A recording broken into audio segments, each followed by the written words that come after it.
विवेक से भी बढ़कर श्रद्धा विश्वास है।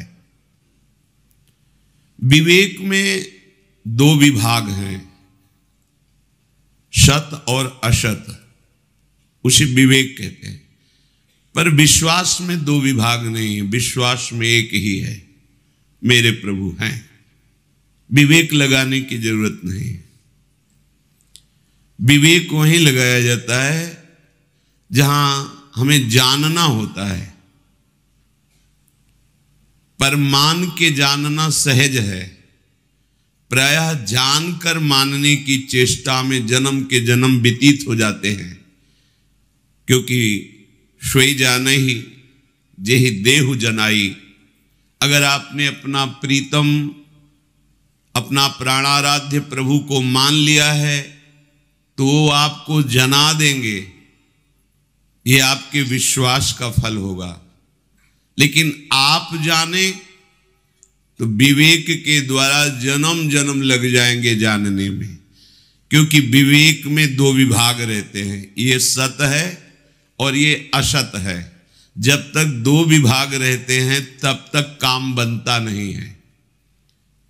जीवन मुक्त अवस्था तभी आती है जब द्वैत विभाग का लय हो जाता है।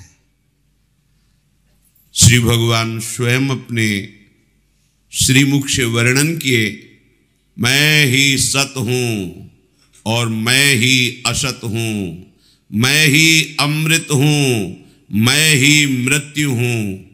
फिर क्या विवेक लगाने की जरूरत है? मेरे प्यारे ने अपना परिचय दे दिया, दे रहे हैं, आगे वो और बता देंगे, बस मुझे विश्वास की जरूरत है। श्रद्धा विश्वास पूर्वक श्रवण करें, एकाग्रता पूर्वक महत्व बुद्धि रखकर मनन करें और उसे अपनी धारणा बना लें, आचरण में उतार लें, तो इसी जन्म में भगवत प्राप्ति हो जाए। कम समय में, कम समय। भगवत प्राप्ति के लिए जितना समय बर्बाद होता है उसका कारण है विषय प्रियता। जो भोगों में सुख का अनुभव कर रहा है अपने अंतःकरण से तदात्म होकर, उसका ज्ञान भी अज्ञान ही है।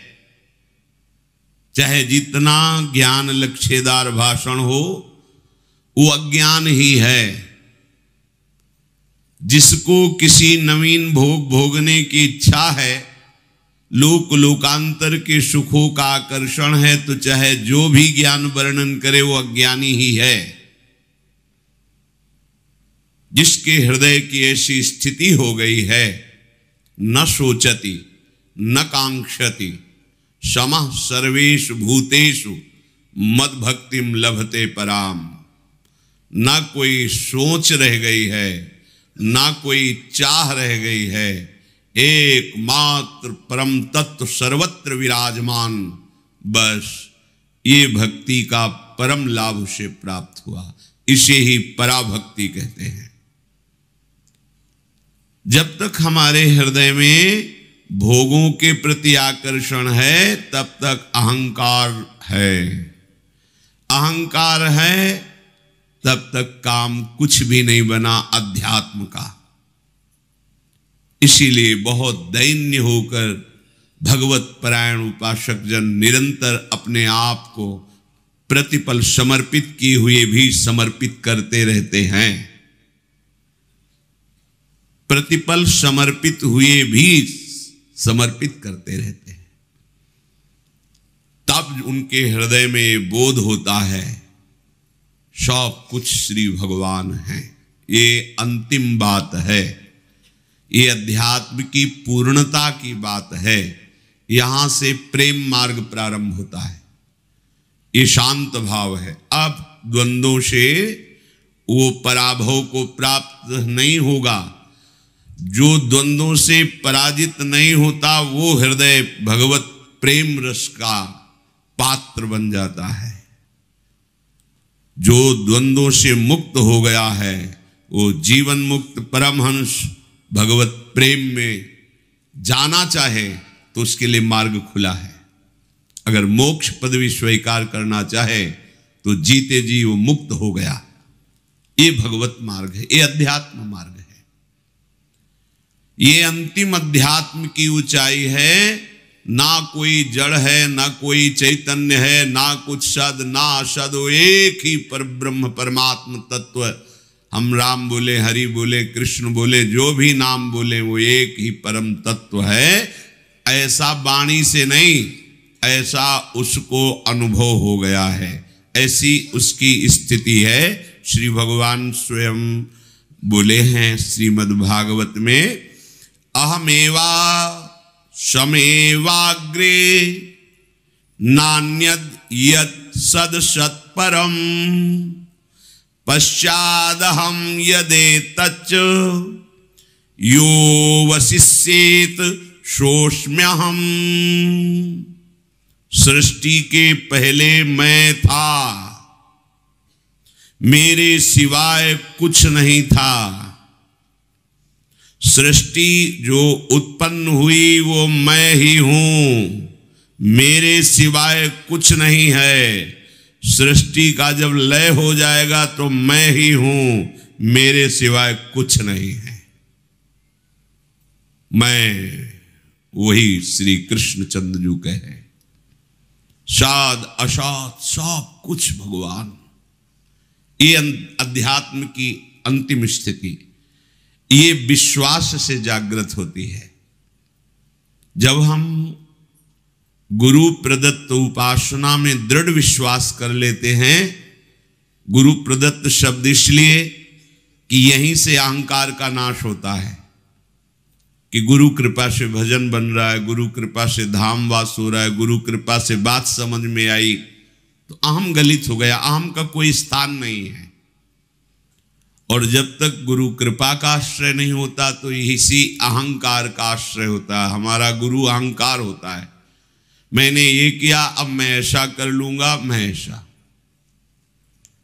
20 वर्ष फलाहार रहा हूं, इतने वर्ष मौन रहा हूं, भारत की पूरी नदियों की परिक्रमा की है, मैंने बात नहीं बनी। लग रहा है बहुत बड़ा साधन हुआ, पर अहंकार गुरु है इसलिए बात नहीं बनी, मैंने ये किया। और जब गुरु चरणों का आश्रय ले लिया जाता है तो मैं गुरु चरणों में समर्पित होने के बाद बस एक बात जागृत हो जाती, कृपा। बड़े बड़े महापुरुषों के मुख से सुना है, मैं तो एक सूखा पत्ता हूं, कृपा रूपी वायु जहां ले जा रही वहां मैं जा रहा हूं, जितनी ऊंचाई पर उड़ाया जा रहा हूं उतना उड़ रहा हूं, मेरी सत्ता नहीं है। अगर गुरु कृपा वायु ना उड़ावे तो धम्म से नीचे गिर जाए, क्योंकि हम सूखे पत्ता हैं। सूखे पत्ता अर्थात हमारी कोई आकांक्षा नहीं, हमारी कोई सामर्थ्य नहीं, हमारी कोई गति नहीं। जैसे गुरु कृपा ले जा रही वैसे चल रहे, अहंकार नष्ट हो गया। यही अहंकार संस्कृति का मूल है। तो विवेक से भी बढ़कर के विश्वास है। यदि तुम भगवत वाक्यों पर, गुरु वाक्यों पर विश्वास कर लो तो सब काम बन जाएगा। पर बहुत कठिन होता है गुरुजनों के वाक्यों में विश्वास करना। और यदि विश्वास हो गया तो मंत्र मूलम गुरु वाक्यम, तो आगे शब्द है मोक्ष मूलम गुरु कृपा। आप संसार समुद्र से निश्चित पार हो गए, क्योंकि आप गुरु वाक्यों के अधीन हैं। आज तक कहीं कोई इतिहास में, पुराण में, शास्त्रों में नहीं पढ़ने को मिला, कभी संतों से सुनने को ये नहीं मिला कि विश्वास पात्र का कभी पतन हुआ हो, आज तक नहीं। गुरु वाक्य पर चलने वाले को माया ने परास्त कर दिया हो, आज तक कभी एक उदाहरण नहीं है। अगर कहीं परास्त हुआ है तो मनमानी आचरण से परास्त हुआ है। गुरु वाक्यों को ना समझ करके मन के अनुकूल चल देने वाले को माया परास्त कर देती है, और जो गुरु वाक्यों पर चलता है तो सीधे वो माया मुक्त महापुरुष हो जाता है। श्री भगवान सबके परम गुरु हैं। वो कह रहे हैं यदि तुम्हारी भोगों में आस्था है अभी, ना इस मृत्युलोक के सही स्वर्गलोक के भोगों को, शास्त्रों में जब स्वाध्याय करते हैं तो ऐसा पाया जाता है कि आप ऐसा करें तो आपको इस सुकृत के बल से सुंदर अप्सरा मिलेगी, सुंदर विमान मिलेगा। आप और तपस्या करें, पुण्य संचित करें तो आपको वहां का लोक मिलेगा। स्वर्गलोक में जैसे छोटे छोटे ग्राम हैं, अपने भारत में कितने प्रदेश हैं, उनमें कितने जिला हैं, फिर उनमें कितने ग्राम, ऐसे स्वर्गलोक है। उसमें एक आपको विभाग मिलेगा, उसके आप स्वामी होंगे, वहां का भोग भोगेंगे, पर फिर पतित होकर मृत्युलोक में आ जाएंगे।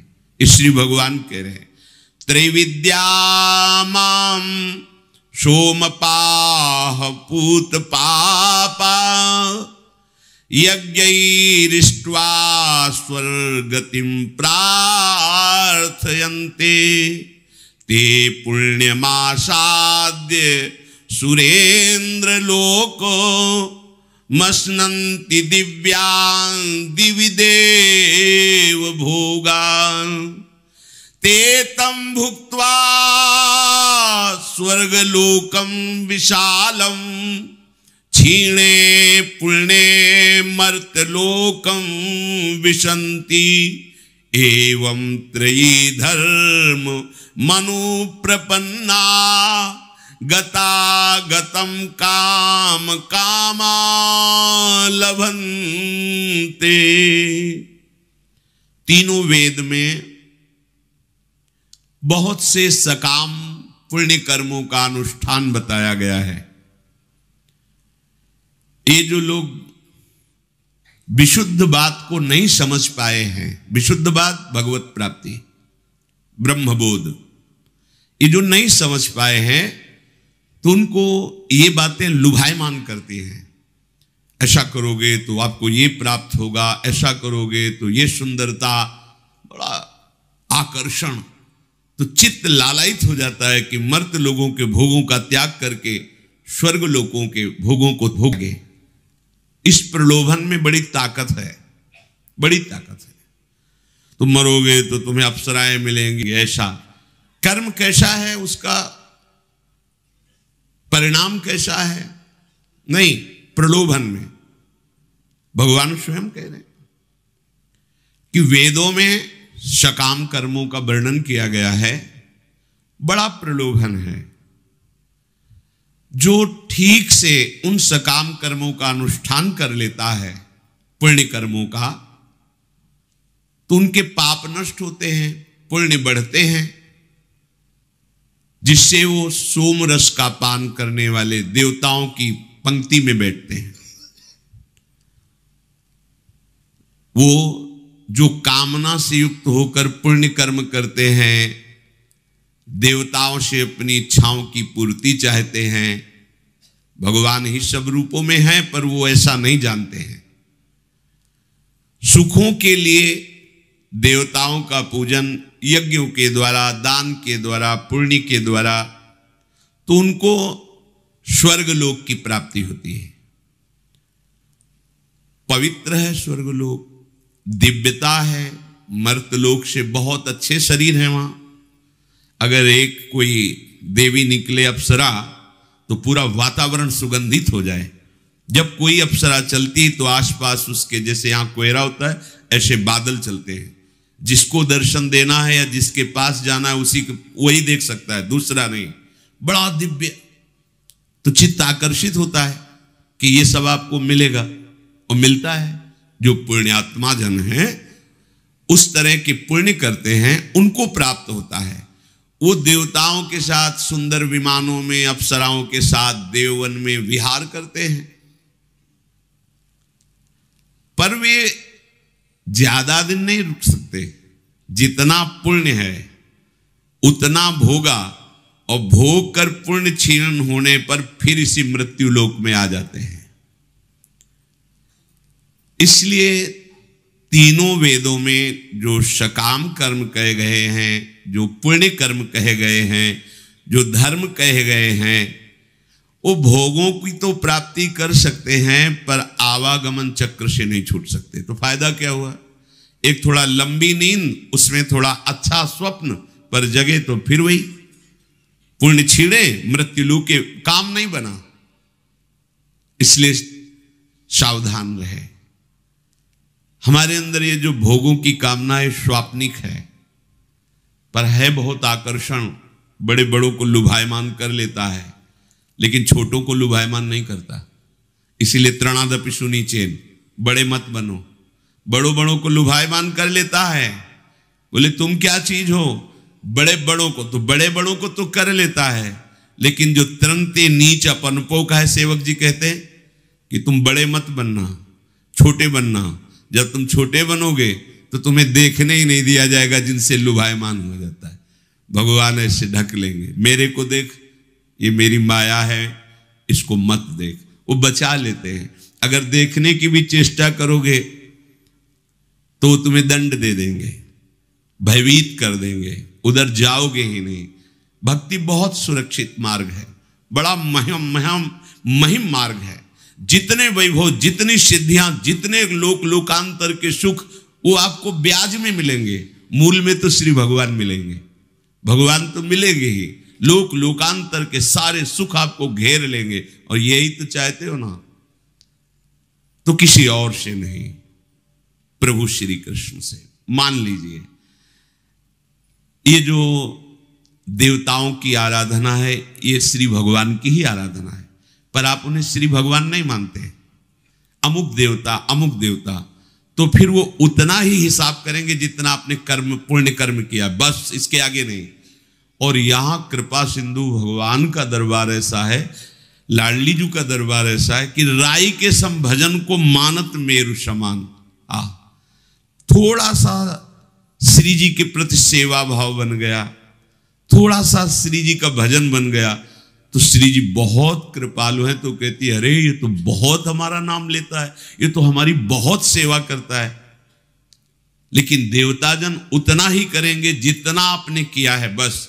और जहां हिसाब खत्म हुआ तो कोई प्यार नहीं, कोई दुलार नहीं, कोई दया नहीं, तुरंत पटक दिए जाओगे मृत्यु लोक में।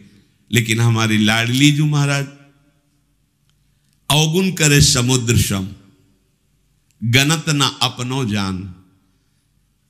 ये मेरी शरण में हुआ है, ये राधा नाम लेता है, एक दो अपराध नहीं, सैकड़ों अपराध बन गए, तो लाडली जो गिनती ही नहीं। पर इस दरबार का परिचय सबको सहज में नहीं प्राप्त होता, क्योंकि अलक्षम राधाख्यम निखिल निगमई रप्यतितराम, बहुत छुपा के रखा गया है, वेदों में भी गुप्त रखा गया है।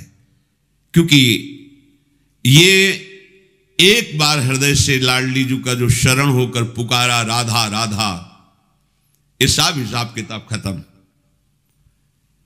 ना उसका यमराज हिसाब करेंगे, ना भगवत विधान हिसाब करेगा।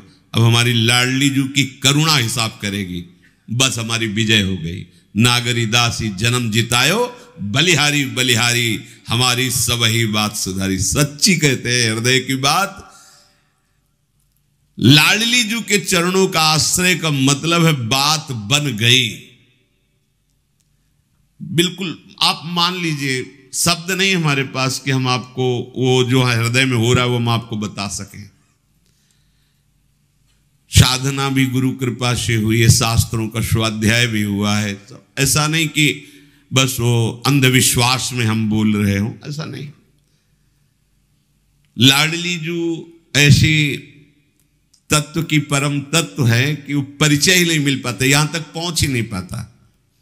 जैसे वेदों का स्वाध्याय करो तो वेदों के शिरोभाग पर विराजमान उपनिषद तक पहुंच ही नहीं हो पाती, वो सकामता में फंस जाता है, इतना प्रलोभन है। स्वयं भगवान ने कहा त्रिगुण्य विषया वेदा निस्त्रिगुण्य भवार्जुन। ये वेद त्रिगुण के अंतर्गत जो बात करते हैं उससे ऊपर उठो। इसीलिए वेदान्नपि संन्यस्य सा अवच्छिन्न अनुरागम लभते, जो वेद का भी संन्यास कर देते वो प्रेम रस को प्राप्त होते हैं। क्या फायदा हुआ हमारा, इतना समय बर्बाद हुआ, हमने बड़े सुकृत किए बड़े यज्ञ आदि दान पुण्य किए, इसके बाद स्वर्ग गए, वहां भोग भोगे, फिर आके मर्त्यलोक में गिर गए। हुआ क्या? समय ही तो बर्बाद हुआ। अगर वही सुकृत, कोई और नहीं, वही सुकृत आप श्री भगवान को समर्पित कर देते और भगवत आराधना करते तो बात बिगड़ नहीं सकती थी, बिल्कुल नहीं बिगड़ सकती थी। देवराज इंद्र भी जिन भोगों को सोच भी नहीं सकते, वो भगवान वैकुंठ बिहारी के वैकुंठ में लुटते घूमते हैं, और श्री लाडली जी के चरणों का आश्रय लेने वाला वैकुंठ की तरफ भी दृष्टि नहीं करता। स्वर्ग की बात क्या, वृंदावन की रजरानी का सेवन करने वाला, वृंदावन की किशोरी लाडली जी के चरणों का आश्रय लेने वाला, रज की तुल वैकुंठ नहीं और लोक की माई।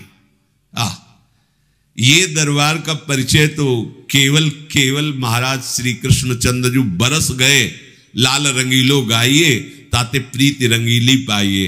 तो रंगीली जू श्री महारानी जी के चरणों का आश्रय मिल गया।